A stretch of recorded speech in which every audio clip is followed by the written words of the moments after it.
Hello students, कैसे हैं आप लोग। आशा करती हूँ अच्छे से होंगे और अपने अपने घरों में रह के पढ़ाई कर रहे होंगे। बच्चों, आज चलिए हम थोड़ा सा इंक्लूसिव एजुकेशन के बारे में बात करते हैं। हालांकि मैंने आपके पेपर्स देखे थे, काफ़ी कुछ आपने सही लिखा है, लेकिन उसके बाद भी मुझे कुछ ऐसा लग रहा है कि जैसे आपको इंक्लूसिव एजुकेशन का कॉन्सेप्ट कुछ क्लियर नहीं है। तो आज हम लोग इंक्लूसिव एजुकेशन के ऊपर बात करते हैं कि देखो, इंक्लूसिव या समावेशी शिक्षा, जैसा कि हम सभी लोग जानते हैं, समावेश का मतलब क्या होता है। समाहित करना, इंक्लूड करना, जोड़ना। इंक्लूसिव एजुकेशन का ही मतलब है इंक्लूड करना। और किसको इंक्लूड करना? समाज में जितने भी बच्चे हैं सबको शिक्षा में इन्वॉल्व करना, इंक्लूड करना। देखिए, हम सबकी अंदर व्यक्तिक भिन्नताएं हैं, यानी कि इंडिविजुअल डिफरेंसेस हम सबके अंदर है। सभी का चेहरा मोहरा बिल्कुल अलग है, सबकी आवाज अलग है, सबके हाथ पैर, चाल डाल, लंबाई चौड़ाई, ऊंचाई, सब एक एक चीज अलग है ना। कोई भी दो व्यक्ति समान नहीं होते हैं। ट्विंस या एक्सेप्शंस की बात हम छोड़ देते हैं। तो जितने भी हमारे इंडिविजुअल डिफरेंसेस हैं बच्चों के अंदर या सबके, हम मतलब यहाँ पे हम बेसिकली बच्चों की शिक्षा की बात कर रहे हैं, तो हम बच्चों को लेके कॉन्सेंट्रेट करेंगे। तो जितने भी इंडिविजुअल डिफरेंसेस हैं उन सबको ध्यान में रखते हुए, उन सबकी आवश्यकताओं को, उन सबकी नीड्स को ध्यान में रखते हुए हमें अपनी शिक्षा में, हमें अपने क्लासरूम में जो परिवर्तन करने हैं वो हमारी उन सबके अकॉर्डिंगली हम अपनी शिक्षा को, अपने क्लासरूम्स को परिवर्तित करें, और वही हमारी इंक्लूसिव एजुकेशन कहलाती है। देखिए, जैसे नेचर है हमारा, है ना, सूरज है, तो सूरज रोशनी तो सबको एक समान देता है। ऐसा तो नहीं है कि जयति घर में ज्यादा देर चमकेगा और मानसी के घर में कम देर चमकेगा। वो तो एक समान पूरे ब्रह्मांड को, सबको एक सी रोशनी देता है। 12 बजे तेज देता है, सुबह के समय हल्की होती है, शाम के समय फिर हल्की हो जाती है। हवा है, हर जगह एक सी चलती है। ऐसा तो नहीं कहेगा कि नहीं तुम ज्यादा ले लो या तुम कम ले लो। नदियों का पानी है, तो प्रकृति ने किसी के साथ डिफरेंशिएट नहीं करा है। तो हम और आप डिफरेंशिएट करने वाले कौन होते हैं? हम ये कैसे कह सकते हैं कि नहीं ये मंदबुद्धि बालक है और इसको हम अपने स्कूल में नहीं पढ़ा सकते, या ये ऐसा बालक है, ये लंगड़ा बालक है, या लूला बालक है, या अंधा बालक है, हम इसको अपने स्कूल में नहीं पढ़ा सकते। समावेशी शिक्षा का तात्पर्य ही यही है कि हम बच्चों की स्पेशल नीड्स के अकॉर्डिंगली अपनी क्लासरूम को चेंज करें, अपनी पाठ्यचर्या को, अपने पाठ्यक्रम को चेंज करें। और इसमें हमारी टीचर, पेरेंट और कम्युनिटी तीनों का इन्वॉल्वमेंट होना बहुत जरूरी है। देखिए, टीचर तो है ही इन्वॉल्व हर तरह से, लेकिन उसके साथ साथ बच्चों के माता पिता और हमारा पूरा समाज, पूरे समाज को भी इसमें इन्वॉल्व होना पड़ेगा।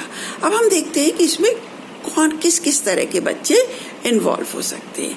सबसे पहले तो देखिए, जो हमारी एजुकेशन है वो नॉर्मल बच्चों के लिए तो है ही, और हम इसमें किसको इंक्लूड कर रहे हैं? नॉर्मल बच्चों के साथ ही उन बच्चों को भी इंक्लूड कर रहे हैं जो कि या तो स्पेशल नीड्स जिनकी हो। अब वो स्पेशल नीड्स वाले कौन से स्टूडेंट्स हो सकते हैं? गिफ्टेड चाइल्ड हो सकते हैं, यानी कि वो बच्चे हो सकते हैं जो कि कॉग्निटिव फॉर्म पे डिफरेंट हो, यानी कि जिनका आईक्यू लेवल 140 से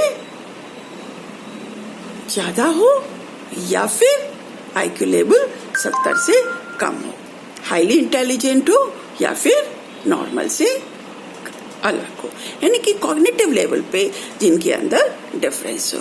दूसरा हम क्या कह सकते हैं कि वो बच्चे जो कि सोशली, इमोशनली, बिहेवियरी डिसऑर्डर जिनके अंदर हो, सोशल डिसऑर्डर, इमोशनल डिसऑर्डर या बिहेवियरल।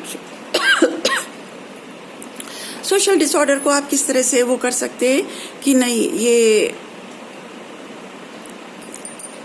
लोअर जात का बच्चा है या अपर जात का बच्चा है, इसको हम अपने साथ नहीं बिठा लेंगे।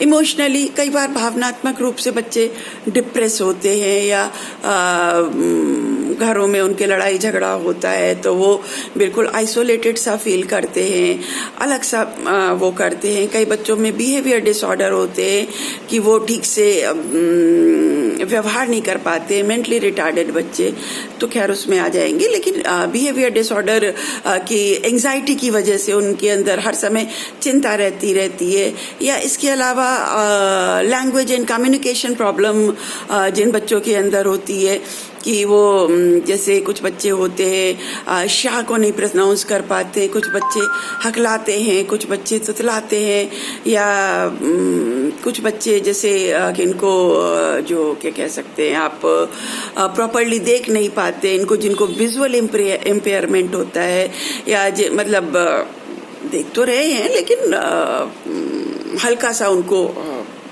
पीछे से क्लियर नहीं दिखता है, या ब्लाइंडनेस टाइप कुछ है, या उसके अलावा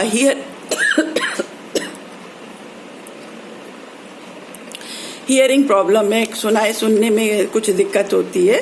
और इसके अलावा फिजिकली या ऑर्थोपेडिकली, यानी कि कोई बच्चा अगर फिजिकल रूप पे किसी एक्सीडेंट में हाथ कट गया है, या उस पे पैरालाइज्ड हो गया है, या पैर उसका लंगड़ा है, या पोलियो हो गया है, कुछ भी किसी भी तरह का बच्चा हो, हम इस सारे बच्चों को अपने उस क्लासरूम के अंदर ले करके आना है और उनकी नीड्स के अकॉर्डिंगली अपनी एजुकेशन को इम्प्रूव करना है, अपनी एजुकेशन को ठीक करना है।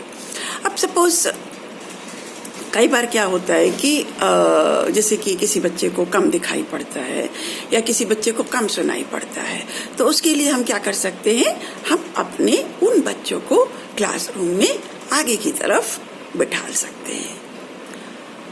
अब जैसे हमने गिफ्टेड चिल्ड्रन की बात की, तो वहाँ पे क्या होता है, जिन बच्चों का नेचुरली दिमाग जो बहुत शार्प मेमोरी जिनकी होगी, जो बहुत तेज होंगे, वो क्या करेंगे, हर समय क्लास में शोर करेंगे क्योंकि वो तो बहुत जल्दी से पढ़ लेंगे।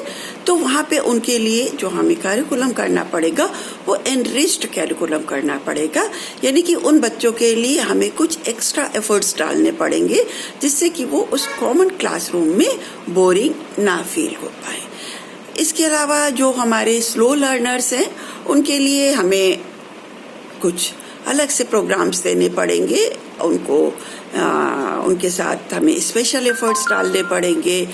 या सपोज कोई बच्चा व्हील चेयर पे आ रहा है तो उसके लिए क्लास में बैठने के लिए हमें अलग इंतज़ाम करना पड़ेगा, या हमें अपने स्कूल्स में अब जैसे सीढ़ियाँ हैं तो बच्चा कैसे चढ़ेगा, तो वहाँ पे हम क्या कर सकते हैं कि जैसे 2 या 3 जगह सीढ़ियाँ हैं तो हम एक जगह हम रैंप बनवा सकते हैं कि वो रैंप के थ्रू वो बच्चा ऊपर की मंजिल पे जा करके अपनी क्लासरूम्स नॉर्मल, हमें उनको दयनीय नहीं फील करवाना है, हमें उनको ये नहीं बेचारा नहीं फील करवाना है, बल्कि उन्हें हमें अपने रेगुलर क्लासरूम्स में लेकर के आना है। इसके बाद ये इन्होंने रेनिचुअल करके एक एजुकेशनिस्ट थे, उन्होंने इसके लिए 3 फैक्टर्स बताए जो कि बच्चों के गिफ्टेड बिहेवियर के लिए इम्पोर्टेंट है। नंबर 1 की अबव एवरेज एबिलिटी, और दूसरे की क्रिएटिविटी, और तीसरा टास्क कमिटमेंट। ये बच्चे जो होते हैं, जिन बच्चों के अंदर ये वो होती है एबिलिटीज, वो सबसे पहला क्या होता है कि अबव एवरेज एबिलिटी, यानी कि जो नॉर्मल बच्चे होते हैं उनसे ज़्यादा इनके अंदर एवरेज से ज़्यादा एबिलिटी होती है। और नेचुरली जब एबिलिटी ज़्यादा होगी तो उनकी क्रिएटिविटी भी ज़्यादा होती है, वो अलग से हट करके कुछ करना चाहते हैं। और इसके अलावा टास्क कमिटमेंट, यानी कि वो जिस भी काम को लेते हैं उसको पूरा करते हैं, यानी कि उन बच्चों के अंदर अपने टास्क के प्रति एक कमिटमेंट होना चाहिए कि कैसे ना कैसे हमें ये काम पूरा करना है। अब देखिए, हम कुछ कैरेक्टरिस्टिक्स देखते हैं कि जो कॉमन कैरेक्टरिस्टिक्स होती है गिफ्टेड बच्चों के लिए, कि हम कौन से बच्चों को हम कैसे आइडेंटिफाई करेंगे कि क्लास में कौन सा हमारा गिफ्टेड चाइल्ड है। तो सबसे पहले हम देखते हैं कि ऐसे बच्चों की जो अलर्टनेस होती है वो अनयूजुअल होती है। छोटी सी बात पे वो आपको क्या करते हैं, टोक देते। इवन कि इन्फांसी में भी वो बहुत ज़्यादा क्वेश्चंस करते हैं, बहुत ज़्यादा उनकी जिज्ञासु प्रवृत्ति होती है। उसके बाद वो रैपिड लर्नर होते हैं, किसी भी चीज़ को बहुत जल्दी से सीख लेते हैं। उनकी मेमोरी बहुत शार्प होती है, जल्दी से उसको याद कर लेते हैं। उनकी जो वोकेबुलरी होती है वो काफ़ी विस्तृत होती है। और इसके अलावा उनकी जो क्यूरियोसिटी होती है वो हाई लेवल की होती है। मजाकिया स्वभाव भी होते हैं, हाई सेंस ऑफ ह्यूमर भी, गुड सेंस ऑफ ह्यूमर भी होता है उनके अंदर। और किसी भी चीज़ के ऊपर वो ज़्यादा समय तक अपना अटेंशन दे सकते हैं। और इसके बाद प्रोविंग क्लास में प्रोविंग क्वेश्चन मीन्स ऐसे क्वेश्चंस जो आपकी थिंकिंग को सोचने पे आपको मजबूर करे, आपकी थिंकिंग को जागृत करे। और उसके बाद विविध उसमें मतलब वो तरह तरह की चीज़ों को इमेजिन कर सकते हैं।